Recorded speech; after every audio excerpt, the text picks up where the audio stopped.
नमस्कार दोस्तों, परम ज्ञान YouTube चैनल में आपका स्वागत है। एक उल्लू ने बताया, इन 3 लोगों के ऊपर भूल कर भी विश्वास मत करना, नहीं सिर पटकते रह जाओगे। प्रिय दर्शकों, आज के इस पावन प्रवचन में हम जानेंगे कि किन व्यक्तियों से सावधानी बरतनी चाहिए और क्यों ऐसे लोगों पर कभी भी भरोसा नहीं करना चाहिए।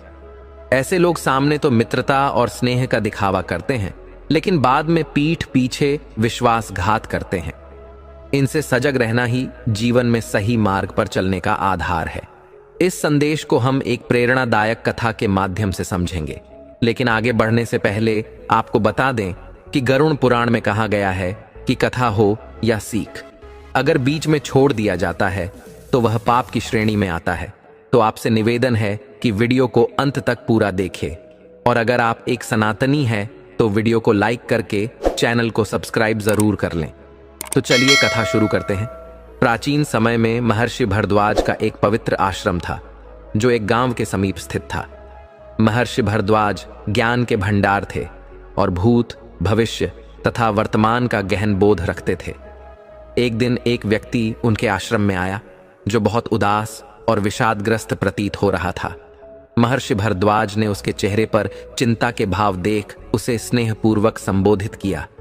हे वत्स, तुम बहुत दुखी दिखाई देते हो। ऐसा कौन सा संकट है जिसने तुम्हारे मन को इस प्रकार विषाद से भर दिया है? वह व्यक्ति करुणा भरे स्वर में बोला, हे महामुनि, मैं अत्यंत दुर्भाग्यशाली हूं।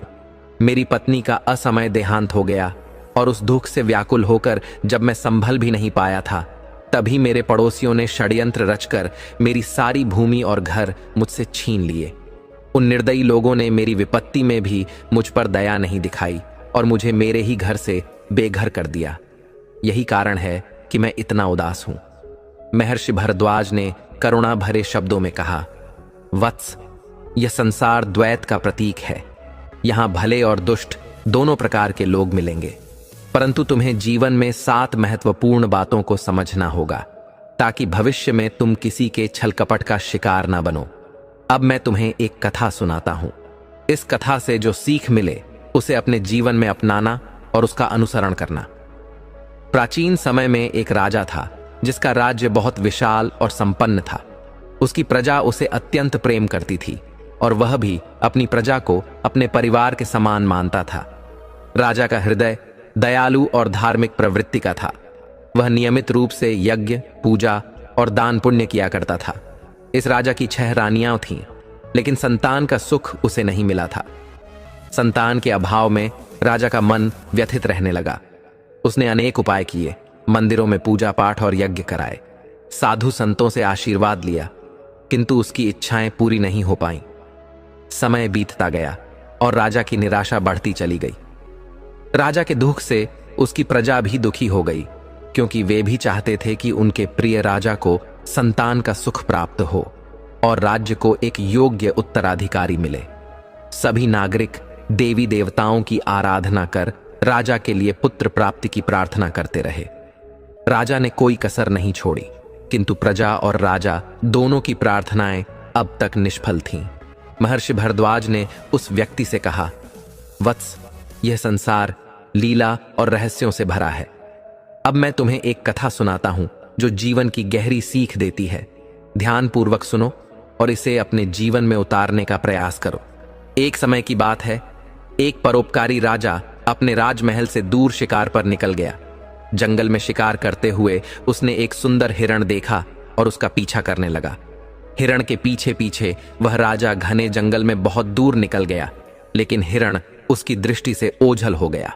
खोजते खोजते राजा प्यास से व्याकुल हो उठा और अपने मार्ग से भटक गया। इसी भटकाव में चलते चलते राजा को कहीं से पानी की कलकल धारा की आवाज सुनाई पड़ी। वह उस ध्वनि की दिशा में घोड़े पर सवार होकर आगे बढ़ा। थोड़ी दूर पर उसे एक झरना दिखाई दिया। प्यास से व्याकुल राजा झरने के पास पहुंचा, घोड़े से उतरा और जैसे ही पानी पीने झुका, तभी किसी की मधुर आवाज सुनाई दी, आप कौन हैं? क्या आपको यह नहीं दिखता कि मैं यहां स्नान कर रही हूं? राजा ने चौंक कर पीछे देखा। सचमुच अपनी प्यास में वह यह देख नहीं पाया था कि झरने में एक कन्या स्नान कर रही है। राजा ने तुरंत अपनी दृष्टि फेर ली और विनम्रतापूर्वक कहा, हे देवी, मुझे अत्यधिक प्यास लगी थी, इसलिए मैं पानी पीने आ गया। मुझे क्षमा करें, मैंने आपको देखा नहीं था। यदि आप अनुमति दें तो क्या मैं पानी पी सकता हूं? उस कन्या ने हंसते हुए कहा, आप अतिथि हैं, निस्संकोच पानी पीजिए। मैं अभी थोड़ी देर में स्नान समाप्त कर लूंगी और तब आपको यहां से जाने का मार्ग भी दिखा दूंगी। राजा ने सिर झुकाकर विनम्रता से पानी पिया और फिर एक पेड़ की छांव में जाकर पीठ फेर कर खड़ा हो गया ताकि वह कन्या बिना किसी संकोच के अपने वस्त्र पहन सके। थोड़ी देर बाद वह कन्या राजा के पास आई और कहा, अब यदि आपको और पानी पीना हो तो पी लीजिए। क्या आप भूखे हैं? मेरे पास कुछ फल हैं, यदि आप चाहें तो खा सकते हैं। राजा ने मुस्कुराते हुए कहा, नहीं देवी, मैं प्यास तो बुझा चुका हूं। कन्या ने टोकरी से कुछ फल निकाले और झरने के पानी से धोकर राजा की ओर बढ़ाते हुए आग्रह किया, आप अतिथि हैं, ये फल खाइए। मेरा कर्तव्य है कि आपकी सेवा करूं।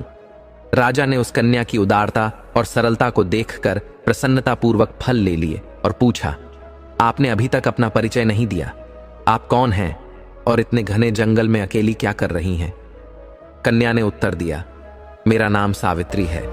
मैं पास के गांव देवरिया में रहती हूं। मेरे परिवार में मेरी माता ही हैं। हम दोनों जंगल से फल और लकड़ी इकट्ठा करते हैं और उन्हें बेचकर जीवनयापन करते हैं। घर के पास थोड़ी सी जमीन है जहां हम अनाज और सब्जियां उगाते हैं, जिन्हें बेचकर अपना खर्च चलाते हैं। राजा ने उस कन्या की सरलता से प्रभावित होकर कहा, आपने अपना परिचय दिया, किंतु मैं भी अपना परिचय दूंगा, परंतु अगली बार जब मैं आपसे मिलने आऊंगा। उस राजा ने सावित्री से कहा, हे देवी, मैं तुमसे मिलने इसलिए आता हूं क्योंकि तुम्हें देखकर मन प्रसन्न होता है और तुम्हारे साथ संवाद करने की इच्छा जागृत होती है। सावित्री ने मुस्कुराते हुए कहा, राजन, मैंने आपको बताया था कि मैं प्रतिदिन इसी समय यहां आती हूं। सुबह लकड़ियां लेकर मां को देती हूं, फिर फल लेकर वापस आती हूं। उसके बाद भोजन करके हम फल और सब्जियां बेचने के लिए बाजार जाते हैं। आप मुझे हर रोज इसी समय यहां पाएंगे। यदि आप चाहें तो मेरे गांव भी पधार सकते हैं। राजा सावित्री की सरलता और निश्चलता से मोहित हो गया और अपने महल लौट आया, लेकिन उसका मन सावित्री में ही रमा रहा। इसी चिंता में डूबे राजा से मंत्री ने पूछा, हे राजन, आप किस विचार में मग्न हैं? राजा ने अपने मन की बातें मंत्री को कह सुनाई। मंत्री ने राजा से विनम्रता से कहा, हे महाराज, यदि सावित्री से आपका ऐसा अनुराग है तो उससे विवाह कर लेना ही उचित होगा। संभव है कि देवी सावित्री के आशीर्वाद से हमारे राज्य को एक योग्य उत्तराधिकारी प्राप्त हो। मंत्री का यह सुझाव राजा को उचित लगा और अगले ही दिन वह मंत्री को साथ लेकर सावित्री से मिलने के लिए निकल पड़े। जब वे झरने के पास पहुंचे तो राजा ने सावित्री को पुकारा, लेकिन आज सावित्री वहां नहीं थी। कई बार आवाज देने के बाद भी कोई उत्तर नहीं मिला।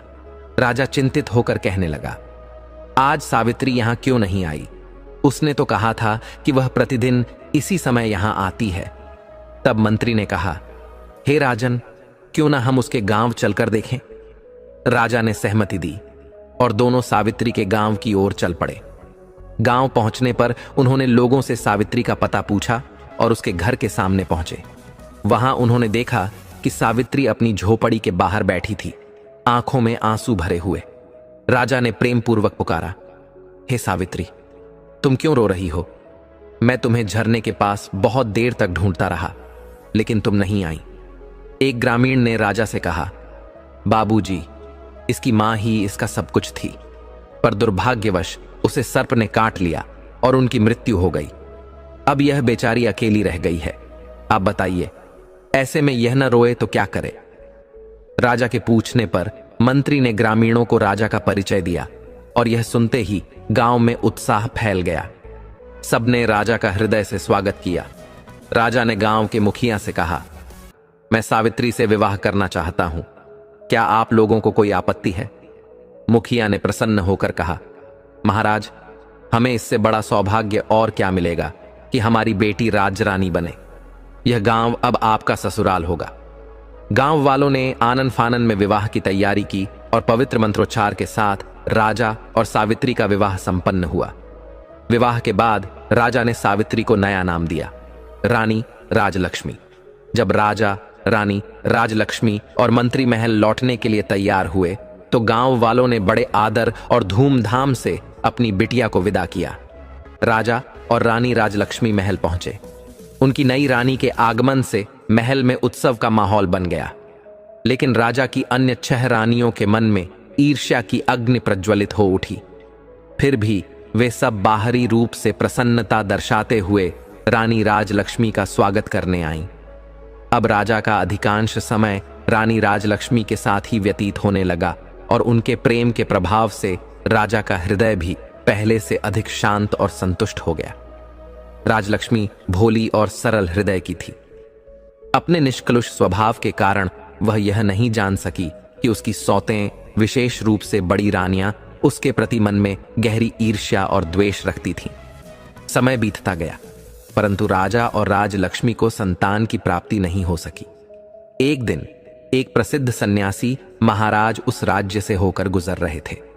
जब मंत्री को यह समाचार मिला तो वह तुरंत राजा के पास पहुंचा और बोला, महाराज, एक महान संत हमारे राज्य में पधारे हैं। क्यों न उन्हें दरबार में आमंत्रित कर उनसे आशीर्वाद और समाधान प्राप्त किया जाए। राजा ने इस प्रस्ताव को सहर्ष स्वीकार कर लिया और उन संत को आदर पूर्वक राजमहल में बुलवाया। महल में पहुंचने पर राजा ने उनका भव्य स्वागत किया और अपनी चिंता और समस्या उनके समक्ष रखी। राजा ने सभी रानियों को भी दरबार में बुलवा लिया। महात्मा ने किसी भी प्रकार की जल्दबाजी से बचते हुए राजा से कुछ दिन महल में ठहरने की अनुमति मांगी, जिसे राजा ने सहर्ष स्वीकार किया। उन्होंने अपने सेवकों से संत के लिए सभी प्रकार की व्यवस्था का आदेश दिया और रानियों से कहा कि वे भी महात्मा की सेवा में पूरी निष्ठा रखें। बड़ी रानियां संत के पुराने और साधारण वस्त्र देखकर मन ही मन घृणा से भर गईं। वे महात्मा की सेवा करने से कतरातीं और किसी न किसी बहाने से मना कर देतीं। परंतु छोटी रानी राजलक्ष्मी, जो कि विनम्रता और भक्ति में समर्पित थी, ने अपने मन, वचन और कर्म से संत की सेवा की। उसे अपने रानी होने का कोई अहंकार नहीं था। कुछ समय बाद जब महात्मा प्रस्थान के लिए तैयार हुए तब उन्होंने सभी को आशीर्वाद दिया। जाते समय उन्होंने राजलक्ष्मी को अपने पास बुलाया और कहा, पुत्री, तुमने अपनी सेवा और भक्ति से मेरा हृदय प्रसन्न कर दिया है। तुम्हें बहुत शीघ्र संतान का सुख प्राप्त होगा और इस महल में बच्चों की किलकारियां गूंजेंगी। राजा और राजलक्ष्मी ने यह आशीर्वाद सुनकर महात्मा के चरणों में श्रद्धा से प्रणाम किया। कुछ ही समय बाद राजलक्ष्मी ने राजा को यह शुभ समाचार दिया कि वह मां बनने वाली है। राजा की प्रसन्नता का कोई ठिकाना नहीं रहा। उन्होंने पूरे महल को राजलक्ष्मी की सेवा और देखभाल के लिए नियुक्त कर दिया। उन्होंने कुलगुरु को निर्देश दिया कि प्रतिदिन रानी को प्रेरणादायक और धर्म से जुड़ी कथाएं सुनाई जाएं, ताकि उसका मन प्रसन्न और शांत रहे। जब राजलक्ष्मी के गर्भवती होने का समाचार पूरे राज्य में फैला तो चारों ओर हर्ष और उल्लास छा गया। सभी प्रजा ने इस शुभ समाचार को मनाया, परंतु बड़ी रानियां भीतर ही भीतर ईर्ष्या से जलने लगीं। वे सोचने लगीं, राजा तो पहले से ही राजलक्ष्मी को सबसे अधिक प्रेम करते हैं। अब उसके पुत्र के जन्म के बाद तो उसकी महत्ता और भी बढ़ जाएगी और हम सब की कोई पूछ न रह जाएगी। समय बीतता गया और राजलक्ष्मी की प्रसव का समय निकट आ गया। इसी बीच राज्य की सीमा पर विद्रोहियों ने हमला कर दिया। राजा ने पहले सेनापति को भेजा, पर वह असफल रहा। अंततः राजा को स्वयं युद्ध के लिए प्रस्थान करना पड़ा। जाने से पहले उन्होंने बड़ी रानियों को आदेश दिया, राजलक्ष्मी की देखभाल का पूरा ध्यान रखना, किसी भी प्रकार की कमी न हो। राजा के जाने के बाद बड़ी रानियों ने इस अवसर का लाभ उठाने का मन बना लिया।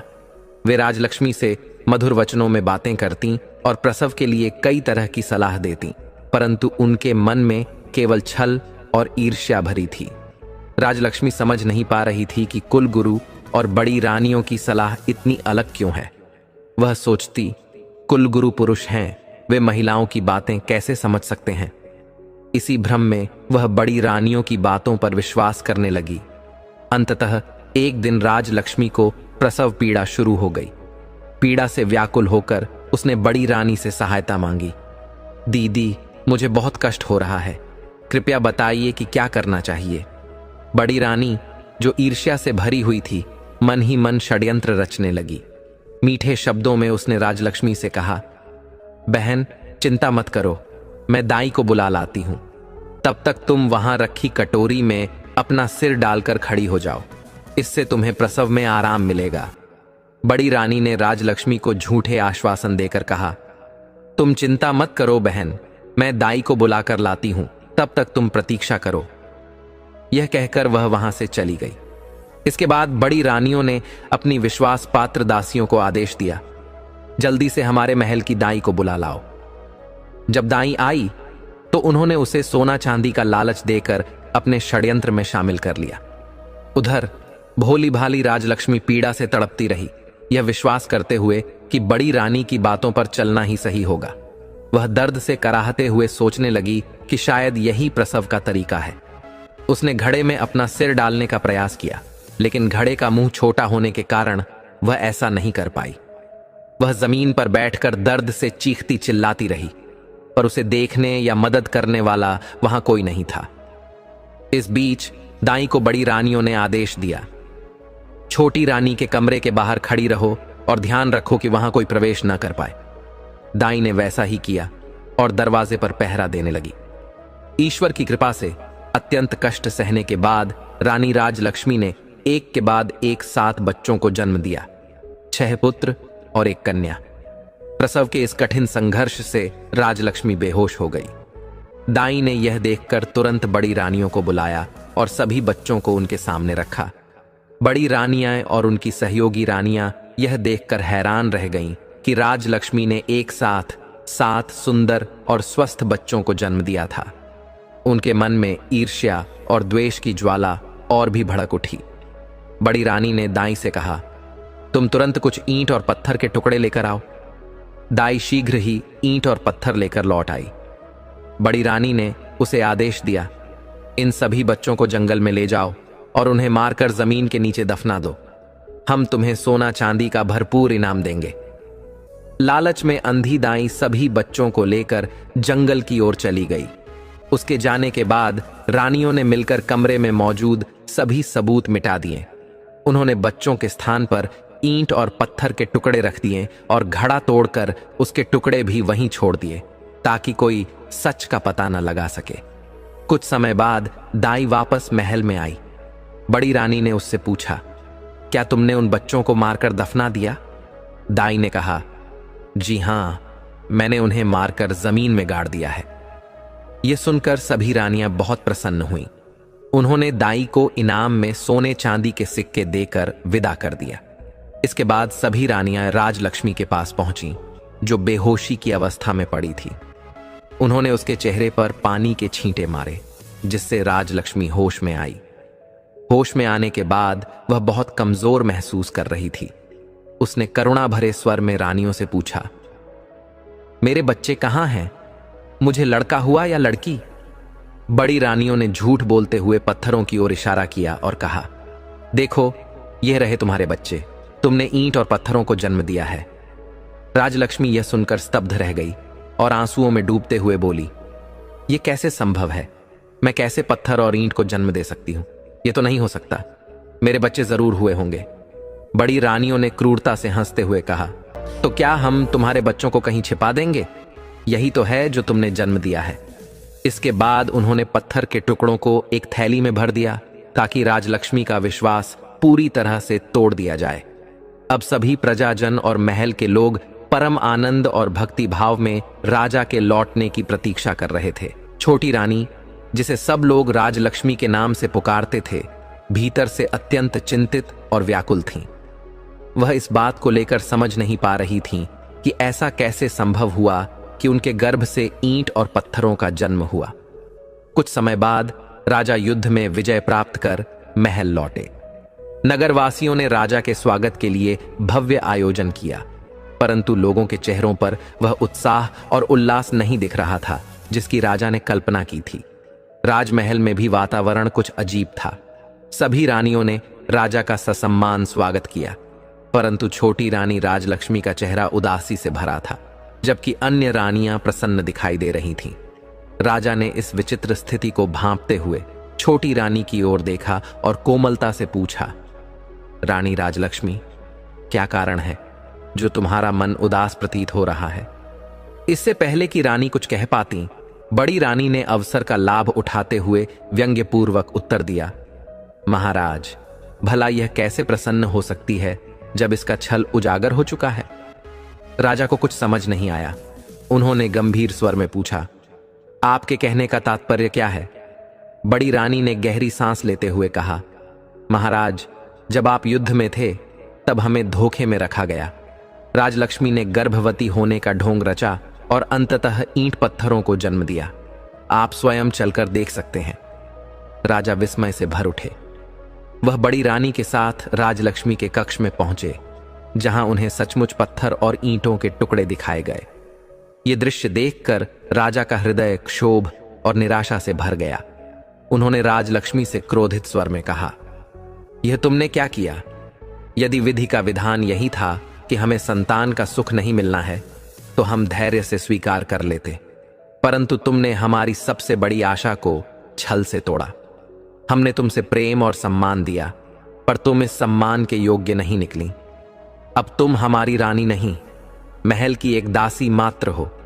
तुरंत यहां से चली जाओ, नहीं तो क्रोध में मैं कुछ अनर्थ कर बैठूंगा। राजा के कठोर शब्दों से आहत होकर छोटी रानी ने अश्रुपूरित नेत्रों से महल छोड़ दिया और एक कोने में बैठकर रोने लगी। उनके जीवन में कठिनाइयों का दौर आरंभ हो गया। महल की अन्य रानियां उन पर अत्याचार करने लगीं। उन्हें दासी का जीवन जीने पर विवश कर दिया गया और महल की सफाई जैसे कठिन कार्य उनके सिर पर डाल दिए गए। राजलक्ष्मी का हृदय भारी दुख से भर गया था, पर उनके पास अपनी निर्दोषता सिद्ध करने का कोई उपाय नहीं था। रानी का मन अक्सर यही सोचता कि उनके बच्चों का क्या हुआ। कई बार उनके मन में विचार आता कि वह महल छोड़कर अपने गांव लौट जाएं और पुनः अपने सरल जीवन में लौटें, परंतु यह सोचकर वह स्वयं को रोक लेती कि गांव वाले जो उनके रानी बनने पर गर्वित थे, अब उनके दुर्भाग्य को जानकर कितने आहत होंगे। समय बीतता गया और एक दिन जब राजा दरबार में राज्य के कार्यों में व्यस्त थे, तभी एक प्रहरी ने आकर सूचना दी, महाराज, मानसुकुल सुख गांव के ग्राम प्रधान आपसे मिलने आए हैं। ग्राम प्रधान को दरबार में लाया गया। उन्होंने आदर पूर्वक राजा को प्रणाम किया। राजा ने विनम्रता से पूछा, ग्राम प्रधान जी, कहिए, क्या कोई समस्या है? ग्राम प्रधान ने सिर झुकाकर उत्तर दिया, महाराज, आपकी कृपा और शासन में कोई कष्ट नहीं है। आपके राज्य में सब आनंद और संतोष से जीवन व्यतीत कर रहे हैं। हमारे गांव में भी सभी सुखी हैं। आज मैं आपके समक्ष एक अद्भुत और दिव्य घटना का वर्णन करने के लिए उपस्थित हुआ हूं, जिसकी जानकारी पाकर आप भी उतने ही आश्चर्यचकित होंगे जितना हम गांव वाले हुए थे। यह घटना इतनी अनोखी और विलक्षण है कि मुझे लगा, महाराज, यह आपके ध्यान में लाना आवश्यक है। राजा ने प्रेम पूर्वक कहा, ग्राम प्रधान जी, ऐसी कौन सी चमत्कारी घटना घटी है? कृपया विस्तार से बताइए। ग्राम प्रधान ने हाथ जोड़कर निवेदन किया, महाराज, हमारा गांव जंगल के समीप बसा है, जहां बहुत सारे पेड़ पौधे स्वाभाविक रूप से उगते हैं।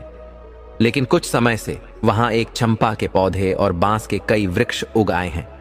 चमत्कार यह है कि इन्हें किसी ने भी नहीं लगाया।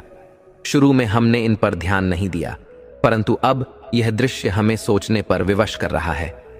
ग्राम प्रधान ने आगे कहा, महाराज, उन ऊंचे बांस के पेड़ों के बीच चंपा का पौधा इस प्रकार खड़ा है, मानो बांस के वृक्ष उसे सुरक्षा प्रदान कर रहे हों। इसे देखकर प्रतीत होता है कि जैसे बांस के पेड़ विशेष रूप से चंपा की रक्षा के लिए खड़े हों। परंतु महाराज, आश्चर्यजनक बात यह है कि इन पौधों को किसी भी ग्रामीण ने नहीं लगाया है। वे अपने आप उग आए हैं, जैसे कोई दैवीय विधान हुआ हो। महाराज, प्रधान ने आगे कहा, इससे भी अधिक विस्मयकारी यह है कि चंपा का पौधा फूलों से लदा हुआ रहता है, परंतु कोई भी मनुष्य उसका फूल तोड़ नहीं पाता।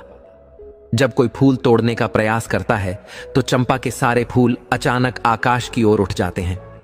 और सबसे अद्भुत बात यह है कि उन फूलों और वृक्षों से मनुष्यों जैसी आवाजें भी सुनाई देती हैं। राजा ने विस्मित होकर पूछा, ग्राम प्रधान, वे फूल और वृक्ष आपस में क्या बात करते हैं? ग्राम प्रधान ने कहा, महाराज, जब कोई व्यक्ति फूल तोड़ने के लिए हाथ बढ़ाता है तब चंपा के पौधे से मधुर स्वर में आवाज आती है, बांस भैया, ये गांव का कोई व्यक्ति हमारे फूल लेने आया है, क्या हम उसे फूल दें या मैं आकाश में चली जाऊं? इस पर बांस के वृक्षों से उत्तर आता है, ना बहन, तू आकाश में चली जा।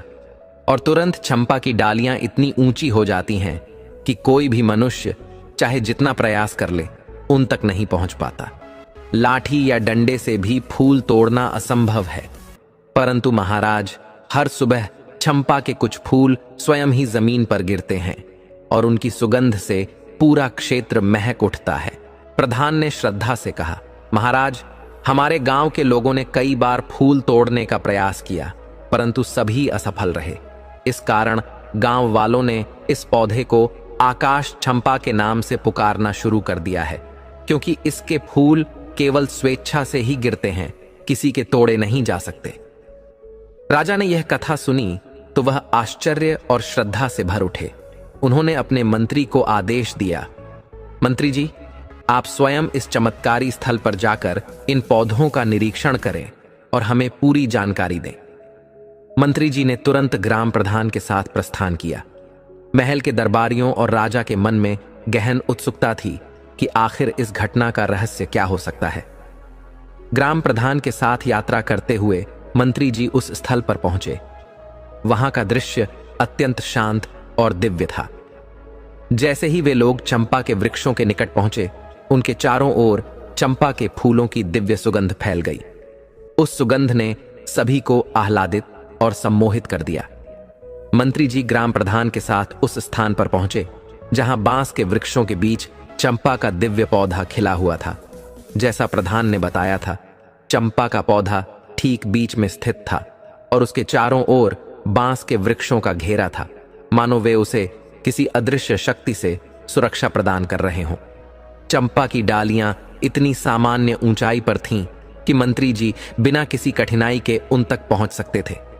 फूल भी उनकी पहुंच में थे और भूमि पर कई फूल बिखरे हुए थे, जिनकी सुगंध ने वहां का वातावरण आध्यात्मिक बना दिया था।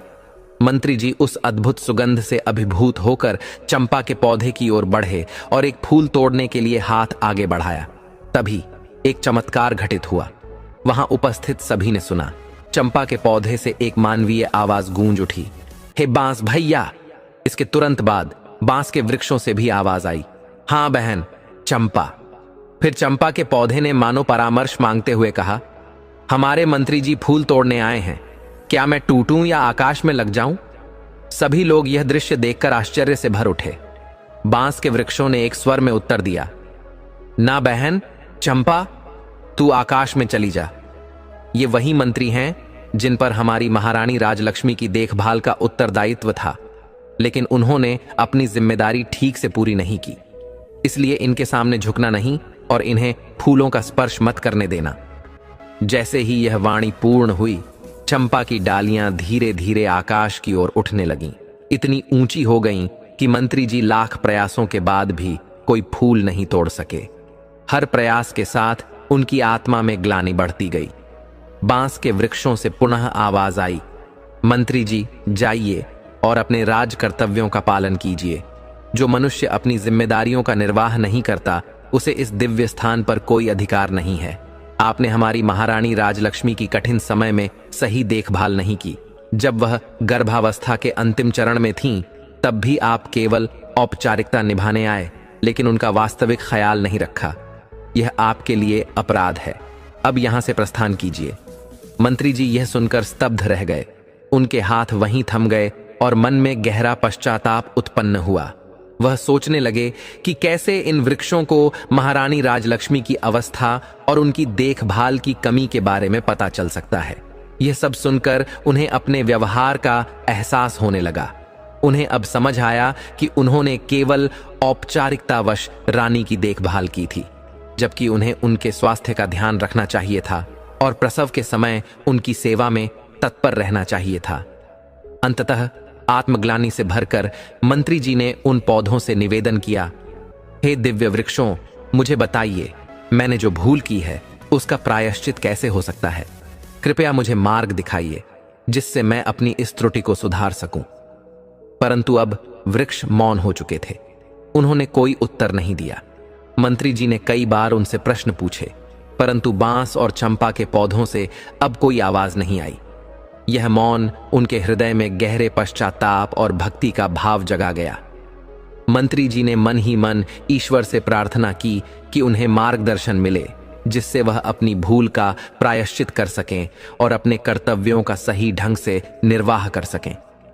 मंत्री जी निराश और आत्मग्लानि से भरे चंपा के पौधे के पास से लौटने लगे, क्योंकि उन्हें अपने प्रश्नों का उत्तर नहीं मिला था। लौटते समय उन्होंने ग्रामीणों से कहा, मैं यह सब महाराज को बताऊंगा और मुझे विश्वास है कि वे इस चमत्कारी घटना की सच्चाई जानने अवश्य आएंगे। राजमहल लौटकर मंत्री जी ने पूरी बात महाराज को बताई और कहा, महाराज, मुझे ऐसा प्रतीत होता है कि महल में कोई गहरा षड्यंत्र हुआ है, जिसके कारण हम सत्य से अनजान हैं। मुझे अफसोस है कि मैं महारानी राजलक्ष्मी की सही समय पर देखभाल नहीं कर सका। अब इन वृक्षों की बातों से मुझे एहसास हुआ है कि कहीं ना कहीं हमारे साथ छल हुआ है और रानी ने किसी भी प्रकार का धोखा नहीं दिया है। मंत्री जी ने आगे निवेदन किया, महाराज, मेरा आपसे निवेदन है कि कृपया स्वयं उस स्थान पर चलकर देखें। मुझे विश्वास है कि चंपा का पौधा आपको अवश्य सारी सच्चाई बताएगा। ये मेरे लिए भी प्रायश्चित का अवसर होगा। राजा ने कुछ देर सोचने के बाद कहा, ठीक है, हम स्वयं वहां चलेंगे और अपनी रानियों को भी साथ लेकर जाएंगे, परंतु राजलक्ष्मी हमारे साथ नहीं जाएगी। मंत्री जी ने हाथ जोड़कर कहा, महाराज, यदि आप रानी को देखना नहीं चाहते तो न सही, पर कृपया उन्हें साथ चलने दीजिए। मुझे पूर्ण विश्वास है कि इस रहस्य का समाधान तभी हो सकेगा। राजा ने मंत्री की बातों में उनकी भक्ति और पश्चाताप को अनुभव करते हुए कहा, ठीक है, तुम राजलक्ष्मी को साथ ले जा सकते हो, लेकिन ध्यान रखना कि वह मेरी नजरों के सामने ना आए। इस प्रकार चंपा के दिव्य रहस्य को उजागर करने के लिए यात्रा का दिन निश्चित कर दिया गया। निर्धारित दिन पर राजा, पटरानी और अन्य रानियों के साथ रथ पर सवार होकर प्रस्थान कर गए। राजा के कई सभासद भी उनके साथ थे। छोटी रानी राजलक्ष्मी को मंत्री जी ने अपने परिवार के साथ सम्मान पूर्वक एक पालकी में यात्रा करवाई, क्योंकि वह अपनी गलती के लिए प्रायश्चित करना चाहते थे।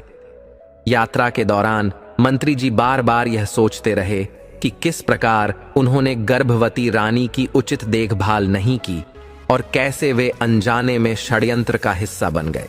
उन्हें विश्वास हो गया था कि रानी के साथ अन्याय हुआ है और वे इस यात्रा में सत्य का साक्षात्कार करने के लिए प्रार्थना कर रहे थे। राजा का काफिला गांव की सीमा पर रुका और ग्रामीणों ने बड़े आदर और भक्तिभाव से उनका स्वागत किया। अगली सुबह सभी लोग चंपा के पौधे के पास पहुंचे। वहां का वातावरण दिव्यता और शांति से भरा हुआ था। चंपा के फूल जमीन पर बिखरे हुए थे और उनकी सुगंधित वायु पूरे क्षेत्र को महका रही थी। सभी लोग उस दिव्य अनुभव से अभिभूत हो गए। राजा भी चंपा के पौधे का रहस्य जानने के लिए उत्सुक थे। उनके साथ खड़ी पटरानी और अन्य रानियां फूलों की सुंदरता देखकर मोहित हो गईं। एक रानी ने महाराज से कहा, महाराज, यदि आप अनुमति दें तो मैं इन सुगंधित फूलों को तोड़ लूं। राजा ने कहा, आप अवश्य तोड़ सकती हैं। तभी दूसरी रानी ने कहा, महाराज, मुझे भी इन फूलों की सुगंध इतनी भा रही है कि मैं इन्हें अपने पास रखना चाहती हूं। क्या मुझे भी फूल तोड़ने की अनुमति मिलेगी? राजा ने सभी रानियों को फूल तोड़ने की अनुमति दे दी। जैसे ही रानियों ने फूलों की ओर हाथ बढ़ाया, एक चमत्कार हुआ। चंपा के पौधे से मानवीय आवाज सुनाई दी, रानी जी, ठहरिए, आप हमारी अनुमति के बिना हमारे फूल नहीं तोड़ सकती। यह सुनकर रानियों के हाथ वहीं रुक गए। सभी लोग आश्चर्यचकित होकर इस दिव्य घटना को देखने लगे। तभी चंपा के पौधे ने बांस के वृक्ष से पूछा, हे बांस भैया, हमारी सौतेली माँ हमारे फूल तोड़ने आई हैं, क्या मैं टूटूं या आकाश में लग जाऊं? बांस के वृक्षों से एक स्वर में उत्तर आया, ना बहन चंपा, तू आकाश में लग जा। ये लोग तुम्हें छूने के योग्य भी नहीं हैं। क्या तुम्हें याद नहीं कि इन्होंने हमारी माँ महारानी राजलक्ष्मी के साथ कैसा अन्याय किया था? उनके साथ छल और अत्याचार किया गया है। अब तुम इनके बारे में न सोचो और आकाश में उठ जाओ। यह सुनते ही चंपा की डालियां धीरे धीरे ऊपर उठने लगीं और देखते ही देखते आकाश को छूने लगी। रानियों के चेहरे पर हताशा और भय छा गया, क्योंकि वे अब फूलों को छू भी नहीं सकती थीं। महारानी फूल तोड़ने में असमर्थ होकर निराश लौट गईं। इसके बाद चौथी, तीसरी और दूसरी रानी भी प्रयास कर हार मानकर अपने स्थान पर बैठ गईं। अंत में सबसे बड़ी रानी, जो पटरानी थीं, आगे बढ़ीं। उन्होंने पौधे की ओर हाथ बढ़ाने से पहले गर्वित स्वर में कहा, सुनो सभी, मैं इस राज्य की महारानी और पटरानी हूं। राज्य की हर वस्तु पर पहला अधिकार मेरा है, और जो कोई भी इसका उपयोग करता है वह मेरी अनुमति से ही कर सकता है। इसलिए हे चंपा, अपनी डालियां झुका और मुझे अपने फूल तोड़ने दे। तभी चंपा की डालियों से एक दिव्य आवाज आई, बांस भैया, हमारी सौतेली मां हमें आदेश दे रही है और हमें धमकी दे रही है। कह रही है कि हम उनके अधिकार को स्वीकार करें। आप बताइए, हमें क्या करना चाहिए? बांस के वृक्ष ने शांत लेकिन दृढ़ स्वर में उत्तर दिया, ना बहन चंपा, इनका हमारे ऊपर कोई अधिकार नहीं है। हम न तो इनकी प्रजा हैं और न ही किसी वस्तु की तरह इनकी संपत्ति। और क्या तुम्हें याद नहीं है कि इन्हीं के आदेश से तुम्हारी मां महारानी राजलक्ष्मी को सबसे अधिक दुख दिया गया था? रानी, जो राज्य की प्रजा की मां होती है, उससे उसकी संतानों को प्रेम और संरक्षण की आशा होती है। लेकिन इन्होंने अपने कर्तव्यों को भुला दिया। इसलिए तुम अपने फूल इनके हाथों में मत देना, आकाश में ही रहो, ताकि इनका स्पर्श भी तुम्हें ना हो। चंपा की डालियों ने बांस की आज्ञा मानी और तुरंत ऊपर की ओर उठ गईं, इतनी ऊंचाई पर कि पटरानी चाहकर भी उन्हें छू नहीं सकी। ये दृश्य देखकर पटरानी का सिर लज्जा से झुक गया। राज्य के सभी सभासद और ग्रामीण यह देखकर चकित थे और पटरानी को अपमानित अनुभव हुआ। वह चाहती थी कि क्रोध में आकर चंपा और बांस के पौधों को नष्ट कर दे, परंतु मजबूर होकर चुपचाप अपने स्थान पर लौट गई। अब राजा ने स्वयं फूल तोड़ने का निर्णय लिया। वे आगे बढ़े और चंपा के पौधे के पास जाकर हाथ बढ़ाया। तभी चंपा की डाली से दिव्य आवाज आई, ना महाराज, आप फूल तोड़ने का विचार त्याग दें। आपको रोकने के लिए मुझे अपने भाई से अनुमति लेने की भी आवश्यकता नहीं है। भले ही बांस भैया अनुमति दे दें, फिर भी मैं आपके हाथों में नहीं आऊंगी। राजा आश्चर्यचकित होकर बोले, मैं इस राज्य का राजा हूं। मैंने कभी किसी के साथ अन्याय नहीं किया और अपनी प्रजा को संतान समान मानकर उनकी देखभाल की है। फिर तुम मुझे फूल तोड़ने से क्यों रोक रही हो? चंपा के पौधे ने शांत और गहन स्वर में उत्तर दिया, आपने प्रजा को संतान माना, परंतु अपनी सच्ची संतान की खोज कभी नहीं की। आपने उन बातों पर विश्वास किया जो दूसरों ने मनगढ़ंत कहानियों के रूप में आपको सुनाई। आपने कभी स्वयं सत्य को जानने का प्रयास नहीं किया। आप अपनी गर्भवती पत्नी की रक्षा नहीं कर सके और उन्हें धोखेबाज कहकर दासी बना दिया। आप निष्ठा और प्रेम का मूल्य नहीं समझ सके। राजा स्तब्ध रह गए और बोले, मुझसे क्या भूल हुई है? कृपया मुझे बताओ। चंपा के पौधे ने उत्तर दिया, यह जानने का अधिकार अब आपका नहीं है। आप अपने कर्तव्यों का पालन करें, युद्ध लड़ें और अपनी प्रजा का भरण पोषण करें। लेकिन ध्यान रखें, जिस प्रकार आप प्रजा की रक्षा के लिए समर्पित हैं, उसी प्रकार आपको अपने परिवार की भी रक्षा करनी चाहिए थी। आपने अपनी सच्ची संतान और अपने होने वाले बच्चों की सुरक्षा में चूक की है। अब आप यहां से लौट जाएं। राजा निरुत्तर होकर चुपचाप अपने स्थान पर लौट आए। तब मंत्री जी ने निवेदन किया, महाराज, क्या हम रानी राजलक्ष्मी को एक बार फूल तोड़ने का प्रयास करने के लिए भेज सकते हैं? इससे पहले कि राजा कुछ कहते, पटरानी ने तीखे स्वर में कहा, जो फूल महाराज के हाथों से नहीं टूटे, वह इस धोखेबाज के हाथों से कैसे टूट सकते हैं? राजा के मन में संदेह उत्पन्न होने लगा। उन्होंने सोचा, कहीं सच में राजलक्ष्मी के साथ कोई षड्यंत्र तो नहीं हुआ था। उन्होंने अपनी शंका दूर करने के लिए राजलक्ष्मी को फूल तोड़ने की अनुमति दे दी। मंत्री जी ने आदरपूर्वक रानी राजलक्ष्मी को फूलों के पास जाने के लिए कहा। राजलक्ष्मी ने देखा कि चंपा की डालियां आकाश की ओर बहुत ऊंचाई पर थीं। उन्होंने कहा, मंत्री जी, मेरे हाथ इतनी ऊंचाई तक कैसे पहुंचेंगे? मंत्री जी ने मुस्कुराते हुए कहा, रानी जी, बस एक बार प्रयास तो कीजिए। अब तक किसी ने फूल नहीं तोड़े हैं। यदि आपसे भी न टूटे तो कोई बात नहीं, परंतु आप एक बार जाकर प्रयास कीजिए। रानी राजलक्ष्मी ने साहस जुटाया और चंपा के पौधे के पास पहुंची। उन्होंने बड़े स्नेह से चंपा के पौधे को छुआ और उसकी डालियों को प्रेम से सहलाया। जैसे ही उन्होंने ऐसा किया, चंपा के पौधे से एक रूंधी हुई आवाज निकली, बांस भैया। बांस के पौधे ने पूछा, बहन चंपा, तुम क्यों रो रही हो? चंपा ने भावुक स्वर में कहा, भैया, हमारी माँ रानी राजलक्ष्मी मुझे बहुत प्रेम से छू रही है। इतने दिनों बाद उनका यह स्पर्श मुझे सुख दे रहा है। चंपा के पौधे की कोमल आवाज में भक्ति और प्रेम उमड़ पड़ा। मां के प्रथम स्पर्श से मेरा हृदय भावुक हो गया है। मेरी इच्छा है कि मैं अपने सारे फूल अपनी मां के चरणों में अर्पित कर दूं। इस पर बांस के वृक्षों से आवाज आई, हां बहन चंपा, यही उचित है। मां के चरणों में ही स्वर्ग है। जाओ, अपने फूल मां के चरणों में समर्पित कर दो। ये सुनते ही चंपा की सारी डालियां धीरे धीरे झुककर रानी राजलक्ष्मी के चरणों को छूने लगीं, मानो प्रेम और भक्ति का सागर उमड़ आया हो। चंपा के फूल रानी के ऊपर वर्षा की तरह बरसने लगे। रानी राजलक्ष्मी के सिर से पांव तक चंपा के सुगंधित पुष्पों से ढक गए। रानी भाव विह्वल होकर पौधों को अपने हाथों से सहलाने लगीं और उनकी आंखों से आंसू बहने लगे। यह दृश्य देखकर वहां उपस्थित राजा, मंत्री, सभासद और ग्रामीण भी भावुक हो उठे और उनकी आंखों में भी अश्रुधारा बहने लगी। राजा ने चंपा और बांस के पौधों से पूछा, तुम लोग कौन हो? तुमने किसी को भी अपने फूलों को छूने नहीं दिया, लेकिन अब रानी राजलक्ष्मी के ऊपर प्रेम से फूलों की वर्षा कर रहे हो। इसका क्या अर्थ है? मैं इस रहस्य को विस्तार से जानना चाहता हूं। इस पर चंपा ने प्रेम पूर्वक उत्तर दिया, महाराज, मैं और ये 6 बांस के वृक्ष आपकी और रानी राजलक्ष्मी की संतान हैं। हम 7 भाई बहन एक साथ जन्मे थे। प्रसव के समय हमारी मां ने पटरानी से सहायता की प्रार्थना की थी, लेकिन उन्होंने हमारी मां को एक ऊंची कोठी में खड़ा कर दिया। हमारी मां ने वहां रखे पानी के घड़े में सिर डालने का प्रयास किया, परंतु घड़े का मुंह छोटा होने के कारण उनका सिर अंदर नहीं जा सका। जब हम 7 का जन्म हुआ, पटरानी ने सोचा था कि ऊंचाई से गिरकर हमारी मृत्यु हो जाएगी, लेकिन परमात्मा की लीला से हम जीवित रहे, जबकि हमारी मां बेहोशी की हालत में भूमि पर गिर पड़ी। पटरानी ने एक दाई को बुलाकर उसे हमें मारकर जंगल में दबाने का आदेश दिया।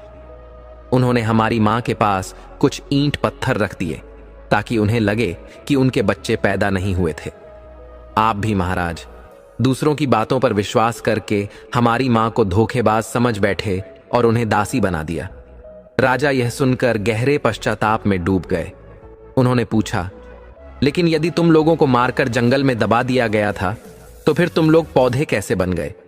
चंपा ने उत्तर दिया, महाराज, ईश्वर की लीला अपरंपार है।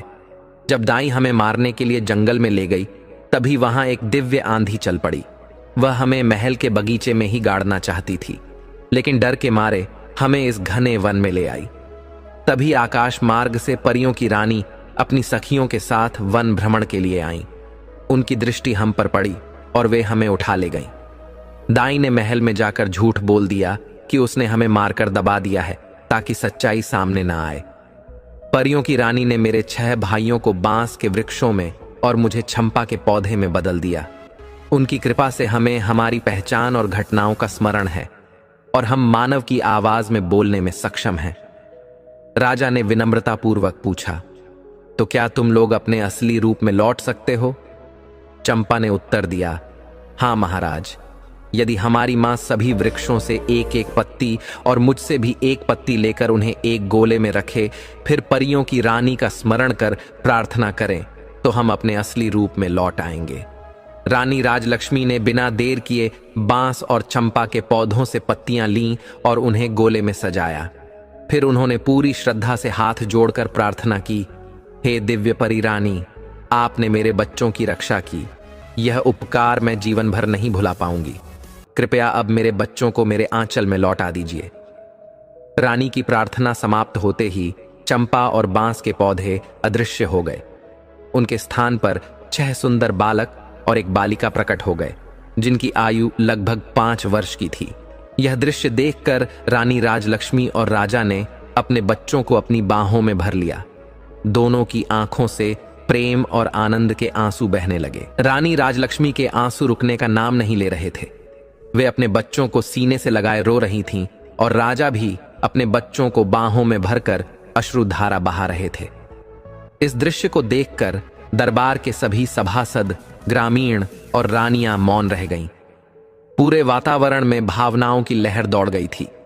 कुछ देर बाद जब राजा ने स्वयं को संभाला तो उन्होंने उसी स्थान पर दरबार लगा दिया और घोषणा की, आज से इन 6 रानियों को रानी पद से मुक्त करता हूं। उन्होंने अपने कर्तव्य से विमुख होकर छल का सहारा लिया, इसीलिए मैं उनका परित्याग करता हूं। रानी राजलक्ष्मी को इतने दिनों तक जो दुख सहना पड़ा, उसके लिए मैं उनसे क्षमा मांगता हूं। आज से मैं उन्हें अपनी पटरानी घोषित करता हूं और जो षड्यंत्र रचकर राजकुमारी की हत्या का प्रयास किया गया, उसके लिए बड़ी रानी को मृत्युदंड दिया जाएगा। राजा ने महामंत्री से कहा, मंत्री जी, मेरे आदेश का तुरंत पालन किया जाए। अब तक रानी राजलक्ष्मी अपने बच्चों को आंसुओं में भीगते हुए बाहों में समेटे बैठी थीं। अचानक उन्होंने सिर उठाया और कोमल स्वर में राजा से कहा, महाराज, आज का दिन मेरे लिए सबसे बड़ा आनंद का दिन है, क्योंकि आज मुझे मेरे बच्चे वापस मिल गए। इस पावन दिन पर मैं किसी के जीवन में अंधकार नहीं चाहती। कृपया मेरा एक निवेदन स्वीकार करें, बड़ी रानियों को मृत्युदंड न दें, अन्यथा उनका पाप हमारे बच्चों, राज्य और प्रजा पर सदैव के लिए काले धब्बे की तरह छा जाएगा। इसलिए महाराज, उन्हें क्षमा कर दीजिए। राजा ने रानी की करुणा और विशाल हृदय की प्रशंसा करते हुए कहा, रानी, आपका हृदय बहुत उदार है, लेकिन मैं इन्हें पूरी तरह क्षमा नहीं कर सकता। आपके आग्रह पर मैं उनके दंड को कम करता हूं। अब उन्हें आजीवन कारावास का दंड मिलेगा। वे जीवन भर जेल में रहेंगी और दिन में केवल एक समय का भोजन पाएंगी। कारागृह से बाहर आने का उन्हें कोई अधिकार नहीं होगा। इसके बाद राजा और रानी ने ग्रामीणों और सभासदों को अनेक उपहार भेंट किए और राजधानी लौटने की तैयारी की। इस बार यात्रा का दृश्य बदल चुका था। रानी राजलक्ष्मी अपने बच्चों के साथ रथ में सवार थीं, जबकि 6 रानियां सैनिकों के पहरे में पैदल चल रही थीं। राजमहल पहुंचकर राजा ने उन रानियों को कारागृह में डालने का आदेश दिया। इसके बाद राजा, रानी राजलक्ष्मी और उनके बच्चे मिलकर प्रेम पूर्वक राज्य का संचालन करने लगे। रानी राजलक्ष्मी का जीवन, जो एक समय पीड़ा और अपमान से भरा था, अब भगवान की कृपा से आनंद और शांति से भर गया था। प्रजा भी सुखी और संतुष्ट जीवन जीने लगी। इस घटना ने सिखाया कि ईश्वर सदैव अच्छे कर्मों का फल देता है और अन्याय का अंत निश्चित होता है। इसके बाद महर्षि भरद्वाज ने युवक को समझाते हुए कहा, पुत्र, जीवन में 7 प्रकार के लोगों से हमेशा सावधान रहना चाहिए, क्योंकि वे मित्र बनकर भी अंततः छल करते हैं। एक स्वार्थी व्यक्ति, जो केवल अपने काम निकालने के लिए मित्र बनता है और कठिन समय में छोड़कर चला जाता है। 2. स्वार्थी स्मरणकर्ता, जो केवल आवश्यकता पड़ने पर तुम्हें याद करता है और बाकी समय उपेक्षा करता है। 3. मिठास में छुपे शत्रु, जो मीठी बातें करता है लेकिन विपरीत समय में तुम्हारे खिलाफ खड़ा हो जाता है। 4.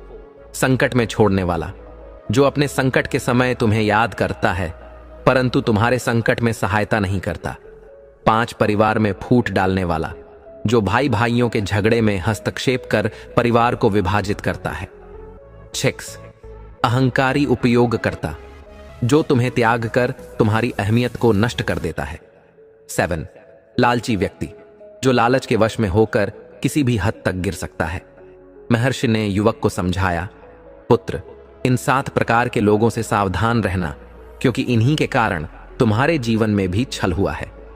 युवक ने महर्षि भरद्वाज को प्रणाम किया और उनके आशीर्वाद के साथ वहां से विदा हुआ। यह कथा हमें सिखाती है, सच्चे प्रेम और भक्ति से जीवन में दिव्यता का संचार होता है। धैर्य और सत्य की राह पर चलने वाले को अंततः न्याय और सुख की प्राप्ति होती है। विश्वासघात का अंत निश्चित है और ईश्वर का न्याय अचूक है। प्रिय दर्शकों, ये वीडियो आपको कैसा लगा कमेंट में जरूर बताएं। मिलते हैं एक नई ज्ञानवर्धक कहानी के साथ।